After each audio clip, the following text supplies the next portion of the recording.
Welcome, everyone. Episode 3 of the Starlight podcast. We are here to recap the Mandalorian season 3 finale, The Return.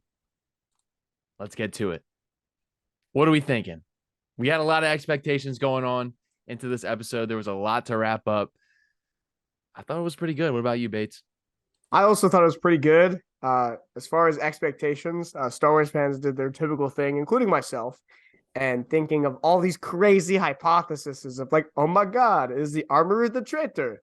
Who is the traitor? Turns out nobody ended up being a traitor, and it was somewhat of a happy ending, which I don't think is going to last. But overall, I thought the episode was pretty good. There were a couple of things that slightly irritated me, but I thought overall it was a good episode. And I have another hypothesis of my own that we'll get into throughout the podcast. So Yes. yeah. My thoughts, I really had no idea what was going to happen this episode. I made a little prediction video beforehand where I thought um I thought something not great was going to happen. I thought like Din wasn't going to be saved. It was going to leave off on a cliffhanger. Something was going to happen where maybe someone dies, like something bad was going to happen, but it didn't. This was like the happiest ending that we could have gotten for everyone. No one no one died. We Yeah, got that's Mandalore back. Moff Gideon is quote unquote dead again. We'll see. But big air quotes on that. I mean, I thought the action was fantastic in this episode. It was fun. I do have some problems with the fact that like almost like every finale that we see from this show, it's a little rushed, leaves some loose ends, It was the some shortest episode of the season, which I thought was really stupid. some story beats. Yeah, it was short. It seemed rushed. Um, A lot but happened in a like lot. 35 minutes. It was like 39 minutes of Yeah, runtime. It it was was like 30. very Yeah, short. it was short. I mean, it kept going. It went bam, bam, bam, bam to the next beat. But like, they made some choices which I really liked. Some choices which were a little questionable. But we'll get into that. We'll get into that. Let's start. No traitor. Everybody was thinking everyone was a traitor. It was going to be either the Armorer, it was going to be Axel Wolves, it was going to be like the Mandalorians that they found on the surface. Like it could have been any of them. I thought it was going to be at least one of them. Turns out it was not. Yeah, like I mentioned in my little dialogue in the beginning, I definitely thought the armorer was going to be a traitor of some kind. I mean, the connections with the horns was similar to Moff Gideon, Darth Maul, all of that. There were a lot of hints that somebody was going to be a traitor. Turns out the only traitors or spies were the one in the New Republic. It wasn't actually any of the Mandalorians, which I guess I'm kind of okay with because literally everybody was predicting that. And I'm kind of glad it wasn't as predictable. But at the same time, it was fun to theorize. I think it would have been kind of wild if somebody ended up being a traitor, especially the armorer, because she was the one. That would have been a kind of a cool plot twist. But I got to admit, I couldn't tell what the heck was going on behind me when they were all, fighting in the air. But the armor rolling up with the double hammers was kind of sick. Yeah. So I'm kind of glad in one sense she wasn't a traitor, but like I said in my opening monologue, a lot of Star Wars fans, including myself, like I said, love to theorize. We thought there was going to be a traitor. There ended up not being a traitor. And I am a little suspicious of kind of this happy ending, Connor, because something could go wrong. I hope Something will go wrong. will go We wrong. we know, We okay? just haven't seen it yet. We have not seen the last of Din Djarin and Din Grogu. We have Yeah, not that seen was the pretty last. cool. Yeah, we'll get into that. That was So pretty let's cool. let's start. Basically, Bo Katan escapes with the Mando. Like, they get out of the trouble for a little bit. Axe Woves goes to the surface, and they find a little oasis, I guess, Yeah, that inside. was pretty cool. Yeah, they find plants. Basically, they cultivated a farm on the surface, which I'm assuming most Mandalorians, Bo-Katan said it herself, didn't think it was possible after they glassed the whole planet. So it just shows that Mandalore persists on and survives despite everything that it's went through. And I think that was a nice little metaphor for Mandalore as like the Mandalorians. It was a perfect metaphor for that, and it gives people hope, which is what Bo Katan stands for. I saw it as kind of the metaphor. So you remember in season one how they were hiding in the gutters and Yeah, like underground, and that life like Oasis was underground, just like they were like thriving in the shadows. But it also showed that Mandalore is still inhabitable, and I think it's going to lead to. I mean, I think there's going to be a season 4 of Mandalorian. I'm not entirely sure, but if there is a season 4 or future Star Wars, because I'm assuming these shows are all going to be intertwined, that we'll see like the rebuild of Mandalore, because this like you were saying, like this Oasis, these like plants growing here shows it's still inhabitable. So I'd love to see Mandalore rise back up to what it was. That'd be pretty cool. that would be really cool. And so next we come to Mando is captured. He's being brought back to somewhere, but he escapes. I got a problem with that. Yeah, yeah. He escapes. They Yeah. left us off thinking Din Djarin was going to be captured, and yet again, he finesses and he beats the crap out of some Imperials. See, that was cool. Like him beating the crap out of him, and I liked how they were using like the own Mandalorian weapons against him. But whose idea? Bright mind, Moff Gideon, dude. Have two dudes on Mando. Like, what are we doing, dude? Like, does he have much plot armor? Like, at least make it like. See, that's the thing. Like this episode was rushed. So, like, in my opinion, so like they had to like have him escape pretty quickly, I guess. But like, I thought it would have been a lot cooler if like. So I guess Grogu did rescue him, but like I thought it'd be a lot cooler if like he pulled up in his like IG-11 suit with Bo Katan and they like rescue him and then they go fight him off all together. I Yeah, like that part. But who is a bright idea in the Imperial military is putting two guys on Mando? Like, what are we doing? he's the main character. Moff Gideon has to know at this point that he is not the main character, and that Like, come on. somehow, somehow Din Djarin survives every time, and he has to know to put more than two guys on him. He should have gone there himself. He should have That's what I taken thought it was him. gonna do, but apparently not. Apparently not. Listen, it It was is what cool it though. is. I will admit. I will admit I did like that Grogu did kind of save him at the end because it was kind of cool to see, like I said, the flamethrowers that Mandalorians use, that like rope thing that shoots out that they were using that was cool, and just love every time IG-11 just pulled up and goes, no, No, no, no, no, no, no, no, no, no.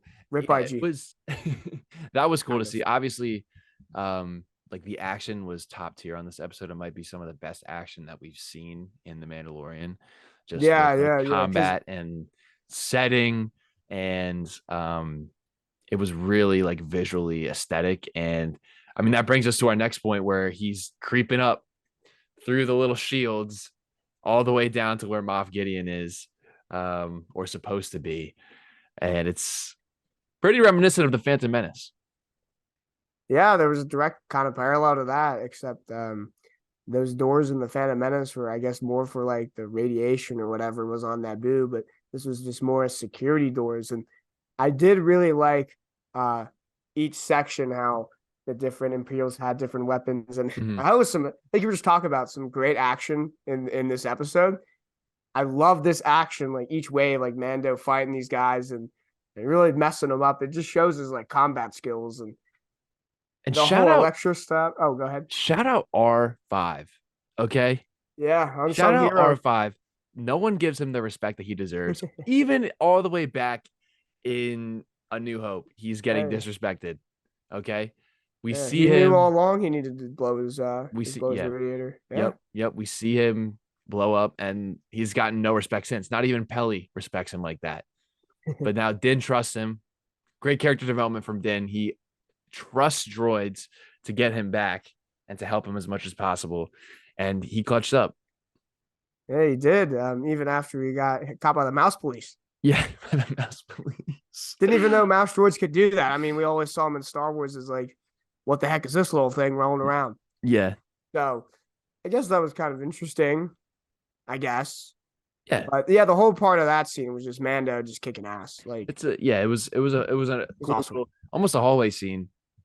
I guess like it Yeah. was pretty much a hallway scene where he goes layer by layer and keeps defeating, and then he gets to Moff Gideon. Well, he gets to his clones. We see. Yeah, and he just destroyed him and Grogu just destroy like it's nothing. What did you think Um, about the fact the that Moff Gideon made clones?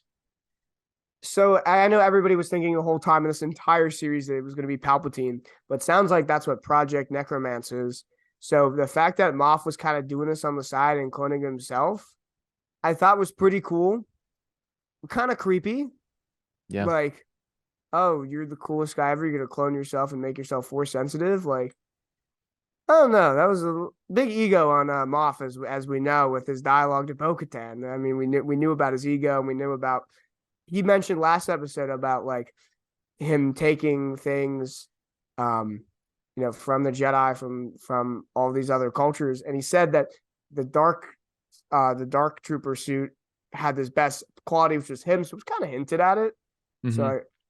I mean, there wasn't like it was like a super curveball, but um I guess it kind of low key canonizes or could canonize Starkiller as like a force sensitive clone. Yeah. Well, we don't know if he. Not that he exists, We but don't like know the if he was concept of like force right. sensitive clone. We don't know if he was able to do it. We don't know Yeah, if technically not, because it was still they weren't like actually alive. right. Although the one guy opened his eyes, So the he one kind of was clone. alive. It was really creepy to see that, but it was also really interesting to see that he still was he was self-interested in the fact that he was withholding information um from Hux, Yeah, and he's kind of doing he his own thing. told Elia Kane to kill Dr. Pershing because Yeah, or so wipe his mind. Whatever actually happened to him, we don't know if he's actually dead. yeah, the, But the whole motives aren't entirely there as to of Moff Gideon's actions, like why he wanted those things to happen. Because the whole point of the first two seasons is obviously he needed Grogu for his clones. So like when he snatched Grogu instead of Mando, right. But I mean, it just goes to show you that like the Empire is and the people who work in the Empire are always they're looking selfish. out for themselves, and Yeah. they're always trying to get the upper hand in fighting. It's the name of the game for the Empire, the First Order, the Sith, all of these dark side, dark entities and organizations. Like they're always trying to get ahead of each other, and that's why they ultimately fail, is because they don't come together under a single ideal. I mean, and we see that the Shadow Council itself was arguing about what should happen and who should be a new leader. Like they're turning on Thrawn. People are saying Thrawn's not coming back. People are all over the place, and we see that he is just like secretly trying to become the best, the highest up on that totem pole. And I think that's motivation enough for him. Yeah. I mean, you definitely see with all the Imperials that they couldn't decide on anything and going behind each other's backs. So and Moff was pissed when his clones were destroyed. That guy Yeah, was very upset. he was pissed, and then we get Moff versus Din and Din Grogu. Yes, sir. Those Praetorian guards pull up on my man Grogu. I really liked Grogu in this episode for the fact that you could see his training from Luke and then the belief that he got earlier in the season about fighting from Din. Yeah, Of like, because remember when he fought that little kid in like season 3, episode 3, yeah. The and he reason for, I mean, he ever since he was taken from the Jedi Temple, he has been told to hide all of his power and all of his abilities that he everything that he can do. And doesn't have that's to hide what we anymore. saw in the first episode. Um, I guess it was the first episode. Was that the first episode? When he was fighting the little kid. It was like the third episode, but yeah. Okay. Yeah, when he was doing the little duel And with he the was kid. told that he could like show his powers again. And Right. And then he's we like, see him listen. come out, and we saw in that scene with the Praetorian guards, like he's flipping up and down. He's using the Force more, like he's He's showing some giggling. skills. He's laughing. And he's giggling, having a fun all the time. He's Like, laughing and just throwing these Praetorian guards everywhere. And yeah, they, you know what? I'm happy that they were pieced like that because they deserve what they had coming they because got of messed up by Paz. Grogu and Mando. Yeah, Rip Paz. Rip Yeah, Paz. we'll get into Paz in a minute, but Rip my man. I feel like he didn't get a proper sending off. No. he did not. I mean, yeah, it was that was a tough one to swallow, but we got revenge, They and did. those They Praetorian did. guards were pieced. I appreciate the fact that they used the Praetorian guards just because it shows um, that transition towards the First Order. Yeah, Uh, that they transitioned from pretty much royal guards to Praetorian guards, and their weaponry is just sick. I mean, oh yeah, I know you love that movie, and a lot of people don't. The best part of that movie is that Praetorian Guard scene fight. A lot of the cool weapons there. It was nice to see them again. But circling back, Mando first starts fighting while Grogu is fighting the Praetorians, jumping around giggling. Mando's fighting Moff Gideon, and it's having a little bit of trouble. So Bo Katan, during this whole time after hiding underground, comes back with all the Mandalorians and meets up with the Mandalorians that Axel Wolves sends down, to fight the Empire. And, they have that whole like fight scene that's like very sped up. They're like fighting in midair. And admittedly, I couldn't tell what was going on in half of it, but I did like seeing the dark saber moving around, and I did like the armor with the hammers. But then Bo Katan joins in on the fight versus Moff Gideon, and I thought that was pretty cool. What you think about that fight? yeah. So I mean, just the whole entire fight in general, like once those Mandalorians came down in their jetpacks, there was a moment that I thought was really cool between Bo Katan and the Armorer, where they're both it's your background basically.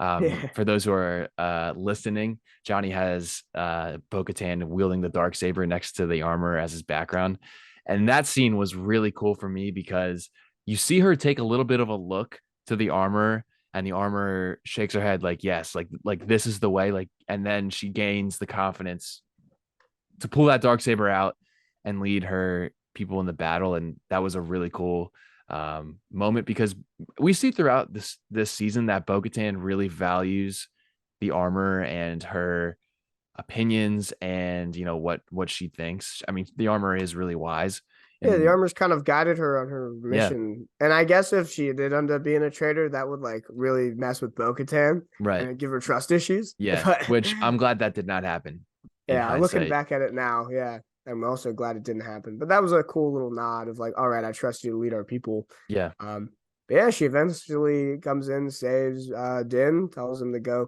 save his kid, which again, the go other save a episode we kid. see what happens with that. But Bo-Katan was getting a little worked, and one of the big things we need to talk about is what do you think about the dark saber being destroyed? I absolutely loved I that. also loved it too. I felt people were going to be very upset, but I think it's a perfect way to show finally that for so long the dark saber, like you had to wield it to rule Mandalore. It caused so much division and infighting.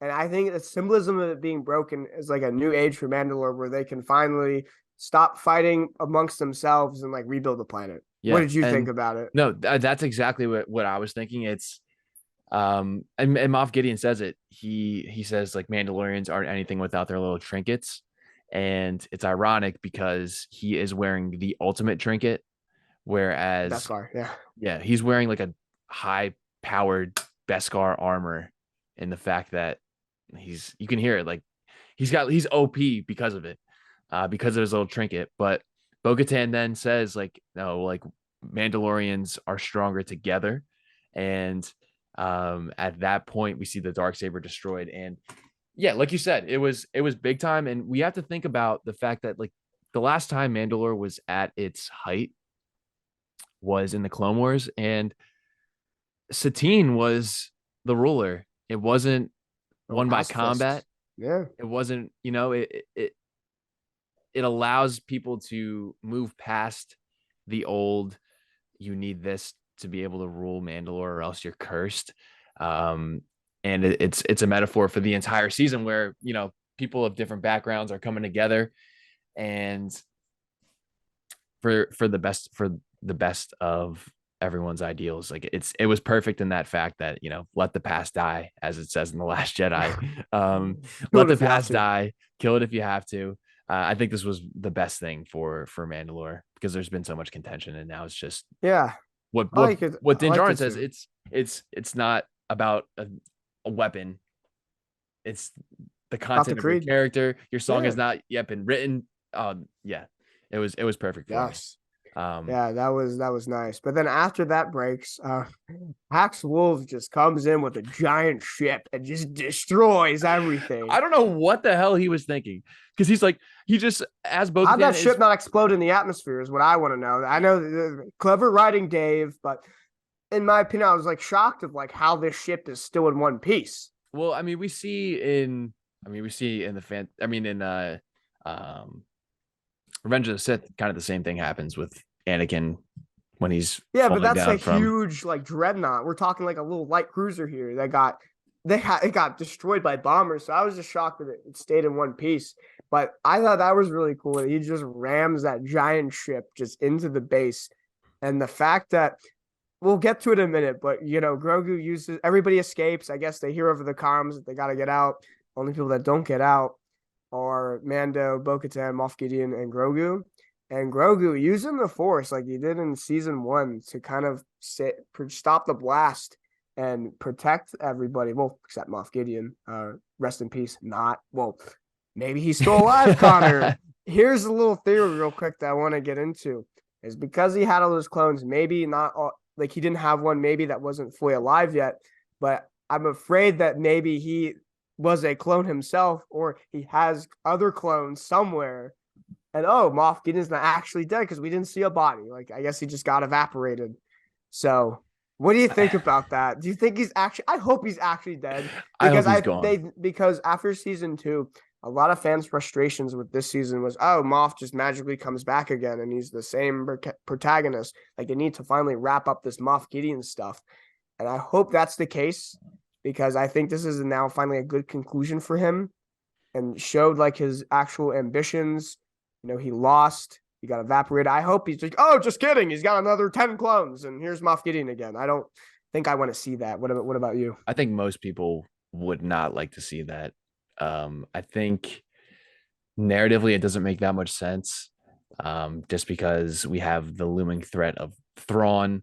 Like I don't see a story beat that would carry him further down in this Mandoverse. Yeah, I think I he's playing his think, role. yeah, I think they missed the beat a little bit with his character, just in the fact that we didn't get to spend that much time with him. Like he, Especially in it this didn't, season. it Yeah. didn't feel like the stakes were that high for this fight. It didn't feel like, in my head, it's like, yeah, Moff Gideon is going to lose. Like it's we're he's supposed to be the super menacing figure, but it's like we don't see him enough to the fact that it makes it true. Like in my head, it's like, okay, yeah, like he just ends up becoming like a punching bag for Grogu and whoever is facing him. And I think that if we would have spent a little more time and gone a little bit more in depth into his motivations, I think that it would have hit Yeah, if his differently. motivations were maybe revealed an episode earlier where they actually showed his clones then maybe it would have seemed like there were more stakes. But if they lose that fight, I guess, they all die and they lose Mandalore. So I guess there's those kind of stakes. But I kind of see your point in the sense of Moff Gideon's been this very mysterious character throughout the show. And then it's finally revealed kind of what his motivations are, but they're not as clear as they probably could have been. So I Yeah, kind of and it see what was, you're going for. yeah, it was. I just think it was this episode specifically was a little bit rushed than how everything Yeah, happened. I agree. I wish they would have made it longer, explained some things a little more. I would have liked some more dialogue. I feel like in this episode there wasn't as much dialogue as there could have been, Mm-hmm. like between characters. Like I would have loved the Moff chirping at Grogu. Like you tried to capture this little green thing for 2 seasons, and now you don't even look at him. Like Yeah. I feel like they just missed some kind of dialogue opportunities in general. So I kind of see your point there. But the Moff is dead, apparently. Hopefully. The Moff is gone. Good Fingers crossed. riddance. Good riddance. Good. Get him Get, out. get him out. See you later. So, I mean, They basically, win. they win. And Grogu saves them from the fire, Which I thought was really cool. And which it was, kind of shows Grogu's you know, role expanding and he's now powerful enough to, save his dad and his space mom, essentially, space yeah, mom at this point. yeah. Um And yeah, after that, I mean, we get kind of 3 separate scenes that kind of wrap up the season. We have Paz Vizsla's son, which again, rest in peace, Paz. Ragnar. Yeah, which by the way, Ragnar is a sick name. Yeah, that's a tough name. Ragnar. Yeah. I would run through a wall for Ragnar. I'll tell you. Yeah. Um, so I'm glad that his legacy, Paz's legacy, is gone through his kid Ragnar. So he finally took the creed in the live waters of Mandalore, which was cool. The So first that was one awesome. probably since a long Since time. well, since Din technically and Bo, but Right. yeah, the first like real one in the sense of it was like a full proper ceremony in a long time. And did you notice in that scene, Connor, that Grogu senses the Mythosaur? Yeah. He yeah, we see him kind of do his little thing, and then we see the Mythosaur eyes open. And we know that Grogu has an affinity for animals and large beings like the Kind of like like the Ezra from Rancor. Rebels. Yeah. Yeah. He We has that force connection to animals. Like certain Jedi, if some people aren't familiar, like Jedi can have like different, I guess, like connections in the force of like some are strong with animals, some like Cal Kestis from Fallen Order could like from the force like sense psychometry. memories. Yeah. Yep. So there's different things like that. And it seems like Grogu's is animals. So I thought that was pretty cool. And I also think it foreshadows that someday, hundreds of years, we'll see Din Grogu leading the Mandalorians, which I would absolutely be in whole favor of, obviously. I would love that. I So can't I wait. thought I that was can't wait till cool. Grogu gets his little helmet.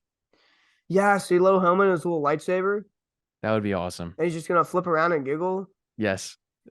That's what I would live for. And then That would be great. once he gets to talk, Dude, here's the thing. Here's the thing. When he finally speaks, they can't mess it up. Like I don't want well, him to sound yeah. weird. I mean, Because he's like gonna I sound think weird. part of like the thing with him now is like, oh, he's cute, he's a baby, he doesn't speak. But like I feel like when he starts talking, like I just hope they get it right. They're Because I gonna don't have want to. him to make him look annoying. They're gonna have to give him the baby Groot treatment, where he every single time we see him, he's like another stage of his life. Like when baby Groot was like a little kid, and then he Oh, and was a then teenager teenager, Groot. and then he was Yeah, like an adult. yeah. That's what we're gonna see from from Grogu from here on out. Yeah, I'm Um, all for that. but yeah, that scene was really cool. We get the Great Forge being lit as well with Yeah, the that was Armourer nice. and Bo Katan. Um, I like. I mean, it's great that both of them are connected like that because they lead both factions of Mandalorians. Yeah, and that was kind of the goal of the season. People were saying there wasn't like a main goal. The main goal was like bring Mandalore together, and it's been done. You got Yeah, the mercenary people, you got the children of the watch, and then you got Skinny Pete and the boys. Skinny Pete, let's go. Breaking Bad, if people are not familiar, that's one of the actors that is one of the Mandalorians that was on the planet this whole time, and also his one cauldron was a super battle droid helmet, which I thought was pretty cool. I don't know if you That's peeped cool. that. Did you I did notice that? not. No, I did not. Oh, really? Oh, it was. I saw it on Reddit. I think. Yeah, his one cauldron is just a battle droid, super battle droid head, which I thought was cool because Din's got beef with those things, and we saw them earlier in the season. But regardless, after that, we get to see like, what did you think about Mando kind of leaving the Mandalorians and kind of doing his own thing? It's kind of like that like standard Western trope where like the outlaw guy is able to like improve life, but he can never settle down himself. But he kind of does on the Varro. I thought he would stay with, his Mandalorians, but we see him then go and visit the New Republic, which, by the way, love the Dave Filoni cameo. Definitely was not obvious with this giant cowboy hat in the background. Right. But Dave was just my man. Dave was just chilling in the background. Dave can't go But anywhere without a cowboy hat. oh, he But no, needs it. It's his whole thing. I think that it's good because I mean, basically the reason he doesn't stay with the Mandalorians is because he has Grogu's now his apprentice, and he has to Raise him. raise him and take him on adventures. So now he's kind of on his own to experience the world, teach Grogu how to do things. So I think it's a nice little happy medium that he goes to Carson Teva and basically asks to be a little nice little mercenary for good this time, as Yeah, opposed to bounty being a hunter bounty of hunter. good, which is a strict contrast to what he started out as. He was just a bounty hunter, give me the next job, move along. Yeah. So I think that was really cool. Um, and I think that it's good that he has a little spot to just hang out because he deserves some rest after everything that he's done. Yeah, Um, you know about that house? You notice it looks exactly like Queel's from season one. it does. Yeah, it That's the does. vibes I got. I don't know Yeah. if I didn't hear a lot of people bring that up, but that's the first vibe I got when I saw it. I made me think of my boy Queel from season one. Rest in peace, my guy. Also, it would be kind of sad but kind of cool if the like that house is like where he died because it was like out on the flats. Mm-hmm. That'd be a nice little There'd be callback. a yeah, be a nice little tribute to him. But yeah, before he settles down, I know he does that agreement with the New Republic. He gets that IG-11 head, and I like that they kind of wrapped it up for Navarro. They got Got their sheriff. their sheriff back after Cara Dune and then Star Wars said some things, and she's off the show. So I'm glad that they kind of wrapped it up. IG-11 is I like to see the droid used for good. He's reprogrammed. Mando trusts him. Babu Frick's people, fixed him up. And I like how they painted him kind of red, like Navarro. I got Navarro vibes from that. Yeah. So that was pretty cool. And that was the episode. After that, he daps up his boy Grief, settles down his land, sitting in his chair, leaning back, and Grogu's playing with a little frog. And Nice little that's it. callback to his time with Luke Skywalker and the fact that he's Playing with playing frogs. with the frogs. And And then call back to season one remember when they were on that planet and Grogu was like settling down playing with the kids. Mando was chatting up that single mom. yep. Only we need her to show up again. But yeah, that's pretty much the episode. And overall, I think to just wrap up this podcast that we've kind of covered everything is I wanted to just ask you, what did you overall think of the season? And do you know if there's going to be season 4? And if there is, where do you think it will lead? Yeah, so to start off the overall, I think this was probably my least favorite season of The Mandalorian that we've got. Yeah, I Um, think objectively, it's probably, not yeah. yeah, not to say that it was a bad season. It Yeah. was fun. We got some fun episodes and a lot of different story beats. Um, I'm just trying to think back on, the beginning of this. It was cool to speculate about what we think is going to happen. Um, some nice little Easter eggs in there. I think it was a fun season. I think that's what this show does is it's fun. It gets casual fans to be interested in Star Wars. But there's still some lore nuggets that we love. And um, I think that this was a pretty good season, and it is what it is for the entire Filoni verse. I think at this point we know it's not going to be like a single story. It's everything's going to be kind of connected from here on out. Where we'll see Boba Fett again, we'll see Ahsoka, We'll probably see Mando again at yeah, we'll some see point. Mando and Grogu and Bo Katan. Like we'll see everyone again. So it's not the end for them. But I think it was a nice way to kind of wrap up the story of Din and Grogu, where now we know that Grogu is his son officially, and Yeah, that was awesome. I'm glad that that's finally like official. Like we all knew that he yeah, was his son, but it was a nice kind of tribute that he now can take the creed because that's his son and he's like now like officially a Mandalorian. And I thought that was really sick. yeah, One thing though that I thought that they would do that they didn't is remember the armorer gave Grogu that like a armor pauldron. piece. Hmm. Yeah, I thought like he was gonna get shot and everybody's gonna be like, "Oh my god, he's dead," and then just kidding.